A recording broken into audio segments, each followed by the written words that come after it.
até que sejamos um. Capítulo 5. Vem com a maturidade. Efésios 4 é claro.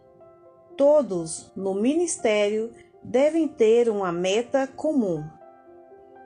Nossa tarefa é ajudar todos os membros do corpo de Cristo a amadurecer. Ele designou alguns para apóstolos, outros para profetas, outros para evangelistas, outros para pastores e mestres. Eles são responsáveis por preparar o povo santo para realizar a sua obra e edificar o corpo de Cristo, até que todos alcancemos a unidade que a fé e o conhecimento do Filho de Deus produzem e amadureçamos, chegando à completa medida da estatura de Cristo. Então, não seremos mais imaturos como crianças, nem levados de um lado para o outro, empurrados por qualquer vento de novos ensinamentos. E também não seremos influenciados quando nos tentarem enganar com mentiras astutas. Em vez disso, falaremos a verdade em amor, tornando-nos, em todos os aspectos, cada vez mais parecido com Cristo, que é a cabeça da igreja. Ele faz que todo o corpo se encaixe perfeitamente e a cada parte, ao cumprir a sua função específica, ajuda as demais a crescer, para que todo o corpo se desenvolva e seja saudável em amor. Efésios capítulo 4, versículo 11 ao 16.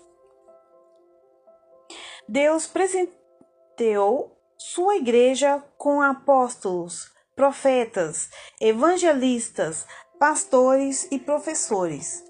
Sua tarefa é preparar o povo santo para realizar a sua obra. E eles devem fazer isto até que todos alcancemos a unidade da fé.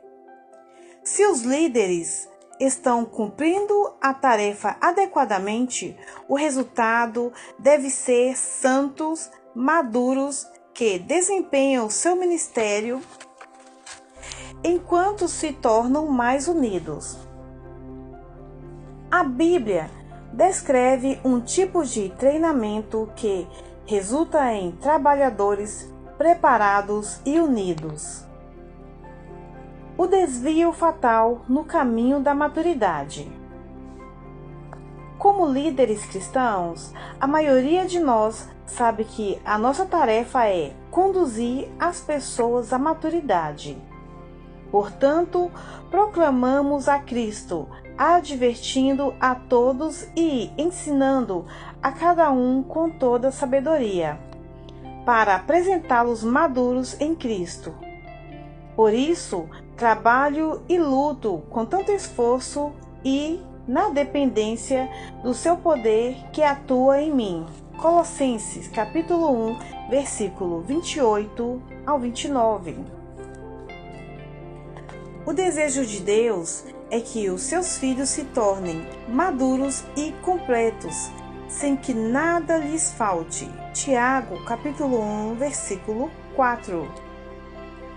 O Novo Testamento está repleto de passagens descrevendo como uma pessoa madura vive e age. Diante de tudo isso, esforcem-se ao máximo para corresponder a essas promessas. Acrescentem à fé a excelência moral, o conhecimento, ao conhecimento, o domínio próprio, ao domínio próprio, a perseverança, a devoção a Deus, a fraternidade, e a fraternidade, o amor, 2 Pedro, capítulo 1, versículo do 5 ao 7. Mas o Espírito produz este fruto: amor, alegria, paz, paciência, amabilidade, bondade, fidelidade, mansidão, domínio próprio. Não há lei contra essas coisas. Gálatas, capítulo 5, versículo 22 ao 23. Visto que Deus os escolheu para ser seu povo santo e amado, revistam-se de compaixão, bondade, humildade, mansidão e paciência. Sejam compreensíveis uns com os outros e perdoem quem os ofender. Lembrem-se de que o Senhor os perdoou, de modo que vocês também devem perdoar. Acima de tudo, revistam-se do amor, que une todos nós em perfeita harmonia. Colossenses capítulo 3, versículo 12 ao 14. A maneira mais simples de entender como o crente maduro deve ser é estudar a vida de Cristo. Obviamente, não há melhor retrato de um cristão maduro do que Cristo. Nele vemos o amor, misericórdia, compaixão, ousadia, santidade, clemência e sacrifício personificados. Ele foi a epítome de todo o fruto do Espírito. O modo como lidava com as Escrituras e com as pessoas é um modelo para qualquer um que se diga cristão. Mas como se treina alguém para tornar como Jesus?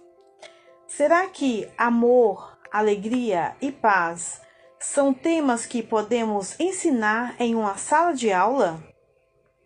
Jesus exemplificou essas características enquanto caminhava ao lado dos discípulos. Eles experimentaram dificuldades e sofrimentos juntos. Experimentaram o poder do Espírito juntos. Aprenderam sobre o amor, vendo-o amar. O verdadeiro discipulado implica viver conjuntamente, cuidar conjuntamente dos perdidos e dos que sofrem e experimentar vitórias e decepções conjuntamente.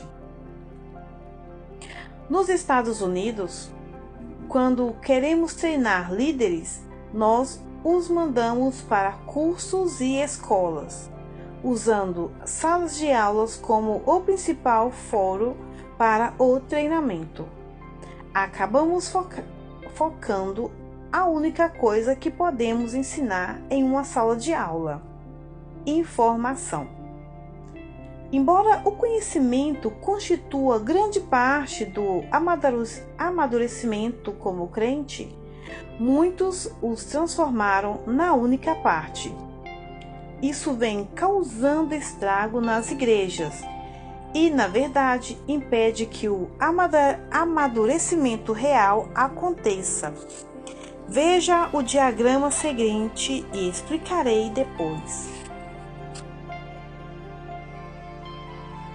O caminho para a maturidade, crescer em semelhança a Cristo, envolve o crescimento contínuo em intimidade com Deus.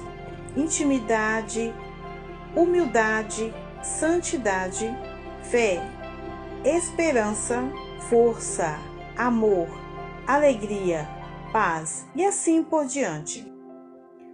Ao longo do caminho rumo à maturidade, nós conduzimos outros, batizando-os e ensinando-os a obedecer a todos os mandamentos de Deus. No entanto, muitos nunca atingem a maturidade, porque jamais conduzem os outros. Em vez de se tornarem professores, permanecem em um estado constante de aprendizado. Hebreus capítulo 5, versículo 12. Alguns se recusam a liderar, enquanto outros passam a vida toda acreditando que não estão prontos. Para se preparar, começam a fazer cursos, leem livros cristãos como este, mergulham em um sermão após o outro, acreditando que é isso o que significa crescer em maturidade. Mas aí é que a grande decepção começa. Isso é o que Deus quer. Grupo de crentes maduros que mostram ao mundo um amor sobrenatural uns pelos outros. O amor que acompanha a igreja não é negociável. Em vez de permanecer no caminho para a maturidade, que inclui ampliar o conhecimento, eles tomam um caminho diferente, focado principalmente em obter informações. Embora esteja aumentando o conhecimento, não estão crescendo em humildade. Embora estejam enchendo a cabeça com a informação, não estão se despojando para os necessitados. Não estão liderando os outros, vivendo ao lado deles e sendo exemplos do fruto do Espírito. Como resultado, temos pessoas que se veem como maduras, porque sabem muito sobre as Escrituras, mas sua vida não se parece nada com a de Cristo. Não tomam iniciativas de fé, arriscando a vida e o sustento em nome do Evangelho. O diagrama acima mostra que, na verdade, podemos nos distanciar ainda mais da maturidade se continuarmos a seguir o caminho da informação sem crescer em amor. Paulo descreve isso quando diz que o conhecimento traz orgulho, enquanto o amor fortalece. 1 Coríntios capítulo 8, versículo 1. Adquirir conhecimento sem usá-lo em amor pelos outros conduz a um orgulho que o afasta mais de Cristo. Conduz a um bloqueio da graça de Deus e o acolhimento de sua oposição. Deus se opõe aos orgulhosos, mas concede graça aos humildes. Tiago, capítulo 4, versículo 6. Em nosso atual estilo de vida na igreja, não ousaríamos chamar de imaturo ninguém que seja dono de um elevado conhecimento bíblico. Entretanto, eu diria que há muitos intelectuais bebês por aí. Eles alcançaram altos patamares no diagrama, só que estão rumando na direção errada. Sinais de alerta. Um dos sinais mais visíveis de que a pessoa está seguindo na direção errada é a ausência da graça.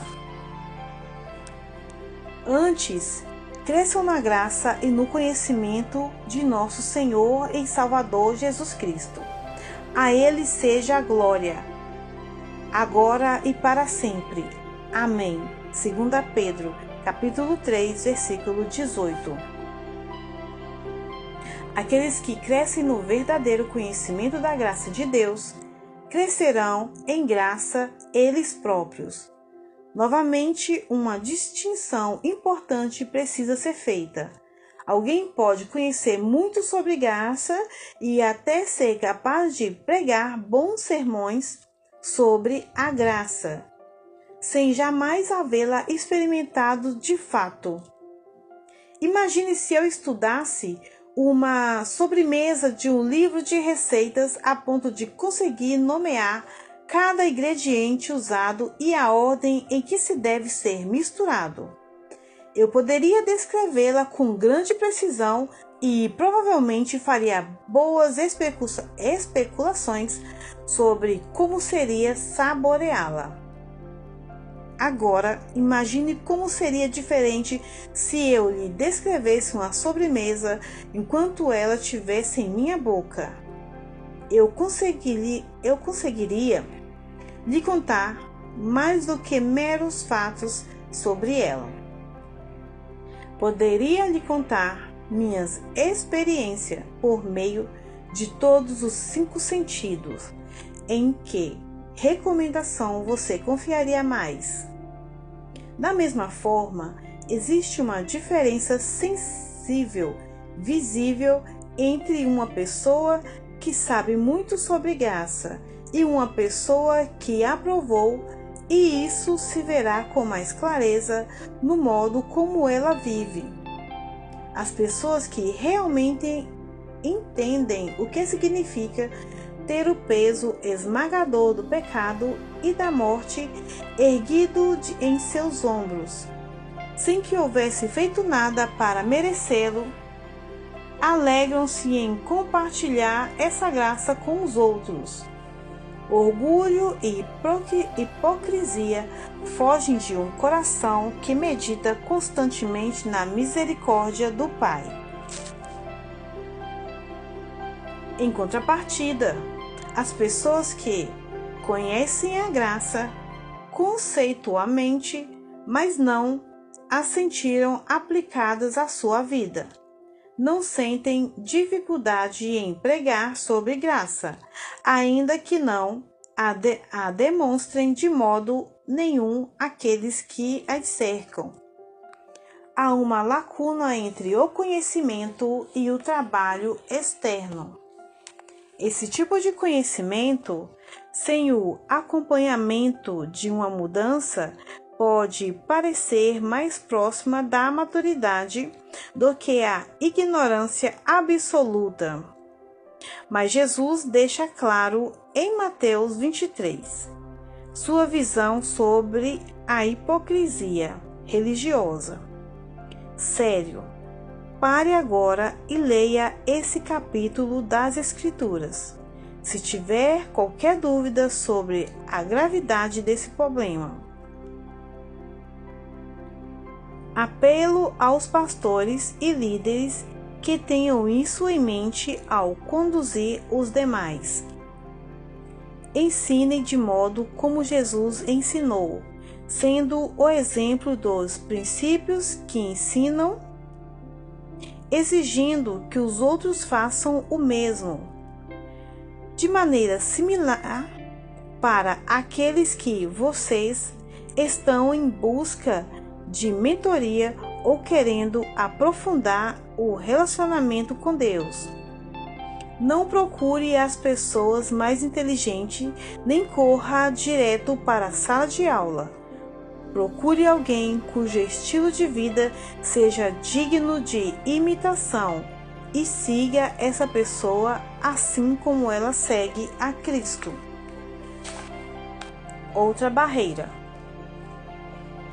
Outro motivo pelo qual temos falhado em conduzir os cristãos à maturidade é a nossa obsessão com números. Muitos se recusam a admiti-lo, mas tomamos diversas decisões com base no que atrairá uma multidão. Mais uma vez, esse não era o modelo de Cristo. Ele tomava decisões corretas com base nas prioridades certas. Isso resultava em menos seguidores. Como não seguimos o modelo dele, atraímos para os nossos serviços pessoas que nunca teriam seguido Jesus. Se você é o melhor em reunir multidões e obter louvor do que Jesus era, há algo errado. Estamos dando às pessoas o que elas querem. É por isso que muitas igrejas interromperam as reuniões de orações. As pessoas não estavam interessadas em participar. E é por isso que raramente se vê o verdadeiro discipulado vida a vida.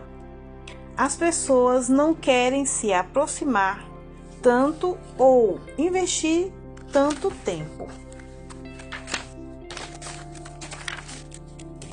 Gostamos de nosso espaço.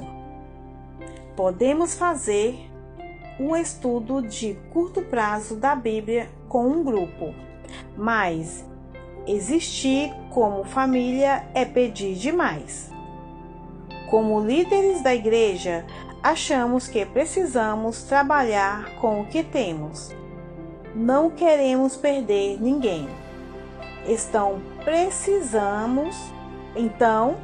Precisamos encontrar o mínimo denominador comum.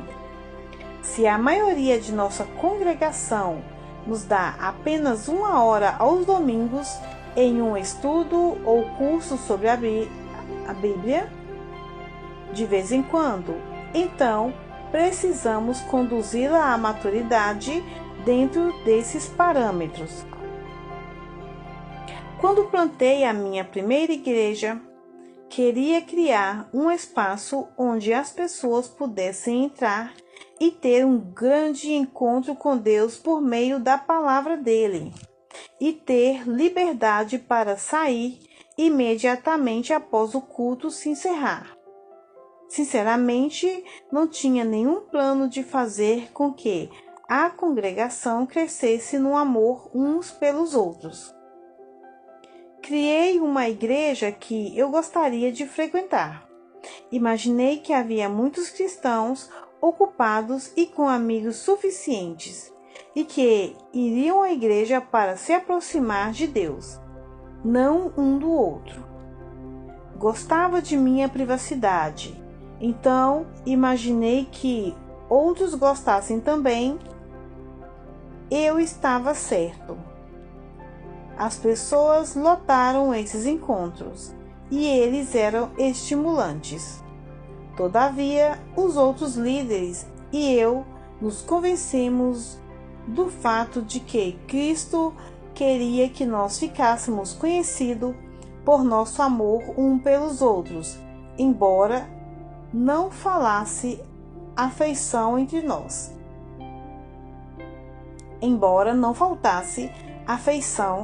nós. Sabíamos que não era nosso amor que estavam atraindo visitantes. Com demasiada frequência, tratamos a comunidade e o discipulado como complemento opcionais que estão disponíveis para aqueles que se interessam por esse tipo de coisa.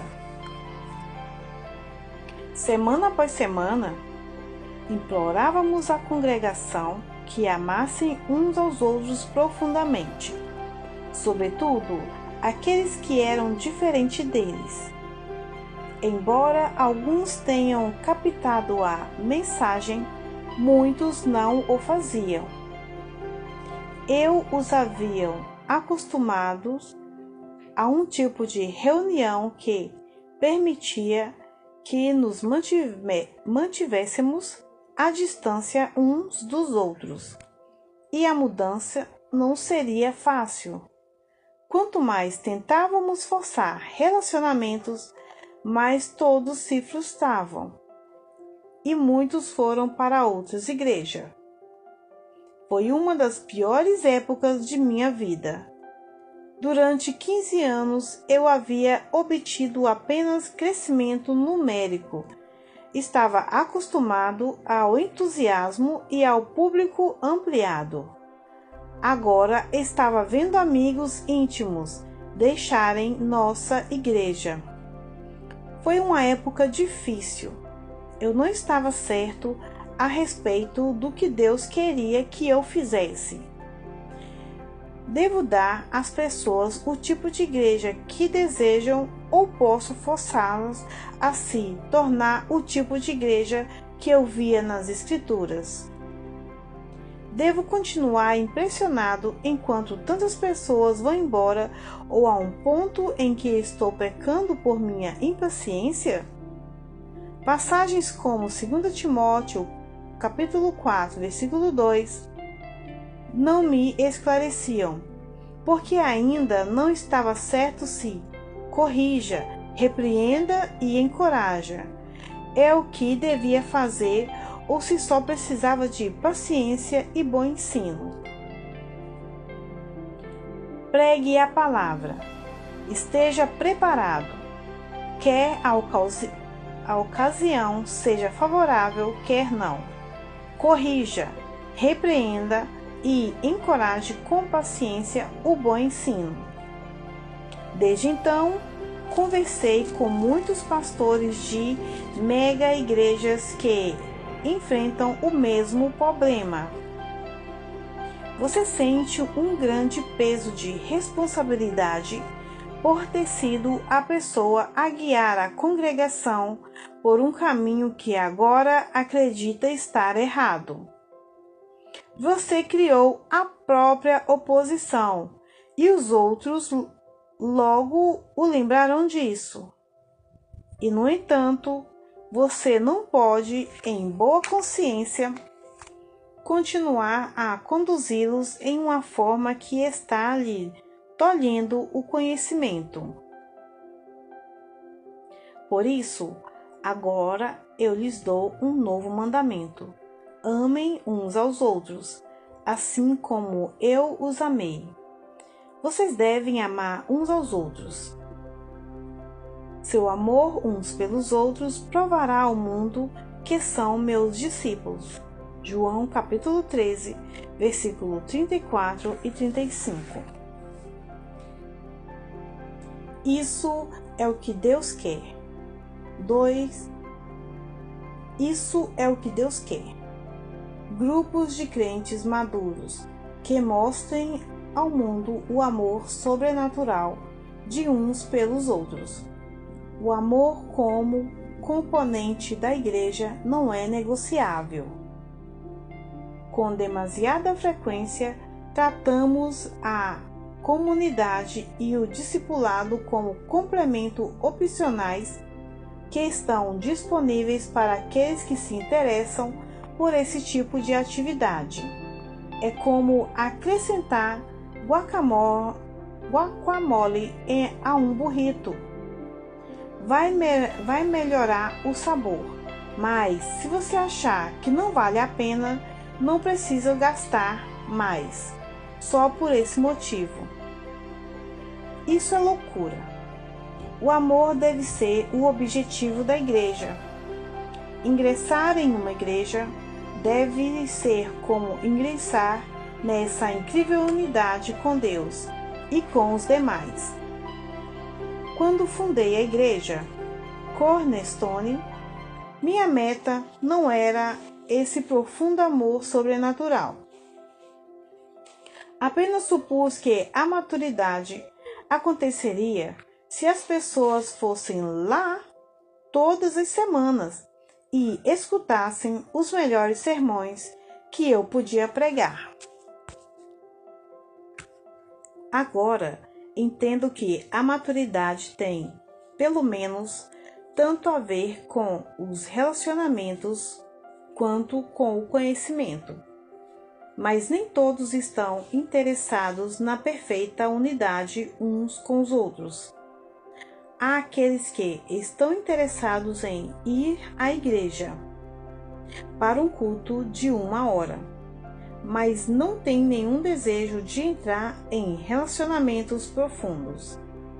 Isso não faz sentido biblicamente. A igreja é um corpo unido. Quanto mais madura uma igreja se torna, mais profundo o seu amor será. Nossa compreensão errada sobre a maturidade deixou a igreja imatura. Amor é para bebês.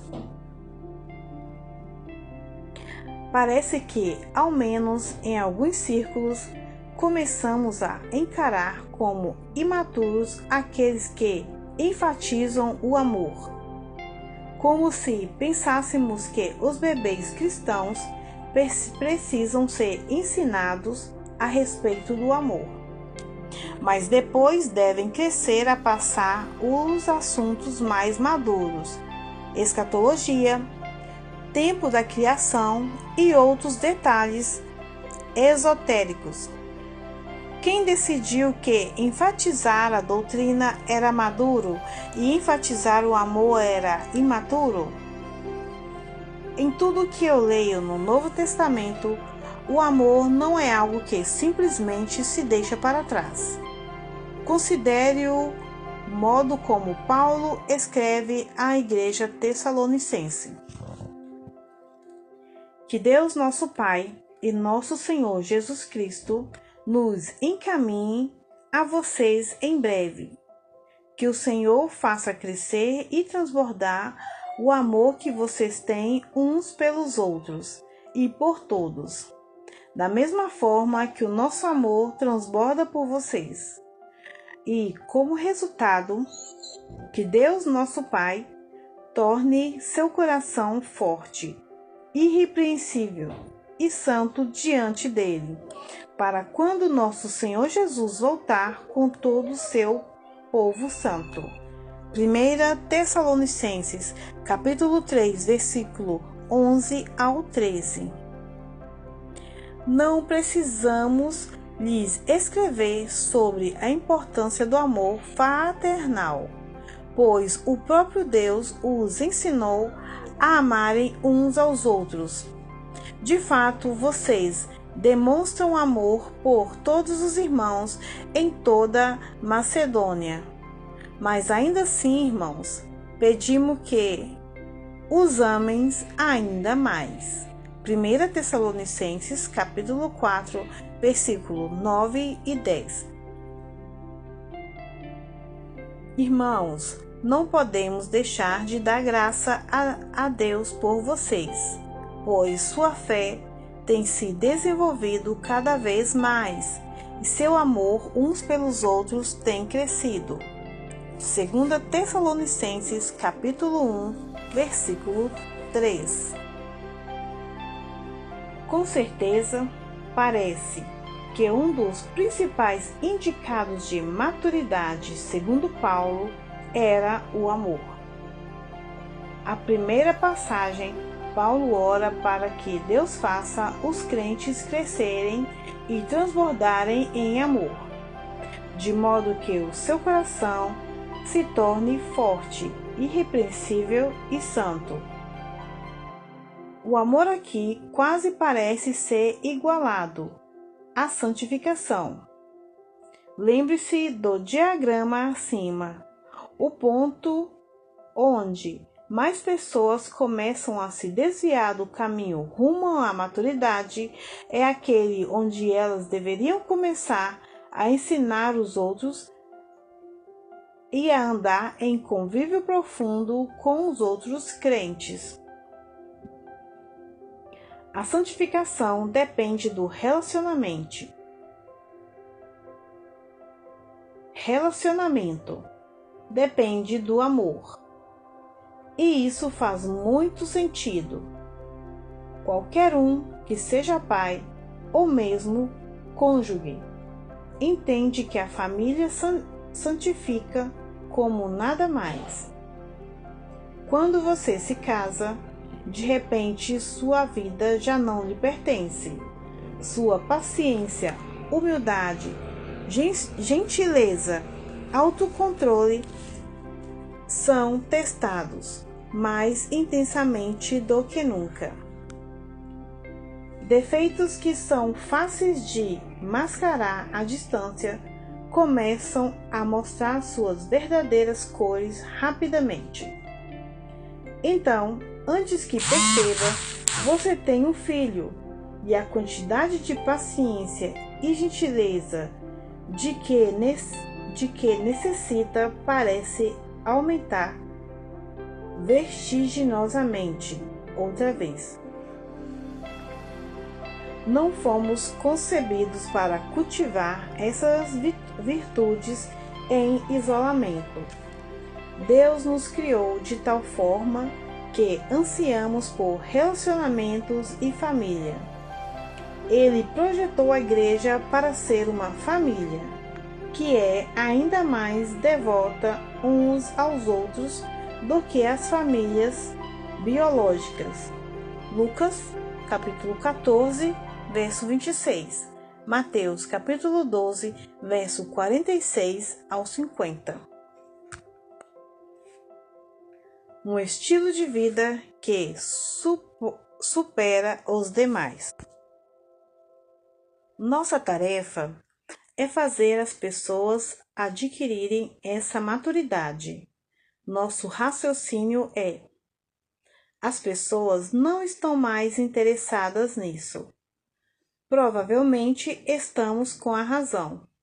Mas se Jesus afirmou isso com tanta clareza, ele disse que é desse modo que o mundo reconhecerá seus seguidores.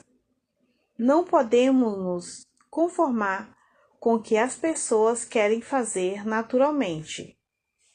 Os cristãos parecem querer continuar aprendendo durante toda a vida, em um ambiente sem compromisso, onde não se esperam que hajam realmente de acordo com o que se aprenderam.